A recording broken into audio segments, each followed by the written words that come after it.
बहावलनगर से खबर शामिल कर रही हैं। Additional deputy commissioner general Abdul Jabbar Gujjar ने कहा कि 14 मार्च को पंजाब कल्चर डे रिवायती जोशो खरोश से मनाया जाएगा ताकि दुनिया भर में पंजाब की सकाफत को रोशनास कराया जा सके। ये बात उन्होंने अपने दफ्तर में कल्चरल डे मनाने के हवाले से मुनक्कदा इजलास में की। इस मौके पर असिस्टेंट कमिश्नर बहावलनगर अरशद विर्क मुतल्लिका महकमों के अफसरान मौजूद थे। एडिशनल डिप्टी कमिश्नर जनरल ने कहा कि वजीर आला पंजाब सरदार उस्मान बुज़दार की तरफ से पंजाब कल्चरल डे मनाने का मकसद नौजवान नस्ल की उनको अपने खत्ते की सकाफत से आगाह करना है। Additional deputy commissioner general Abdul Jabbar Gujjar ने असिस्टेंट कमिश्नर्स को हिदायत की कि 14 मार्च को कल्चरल डे तकरीबात में भरपूर शिरकत की जाए।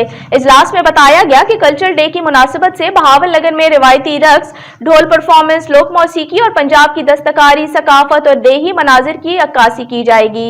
Additional commissioner general Abdul Jabbar Gujjar ने कहा, कल्चरल डे की मुनासिबत से पंजाब के सकाफती रंग नुमायां करने के लिए नौजवान भरपूर अंदाज में शिरकत करें।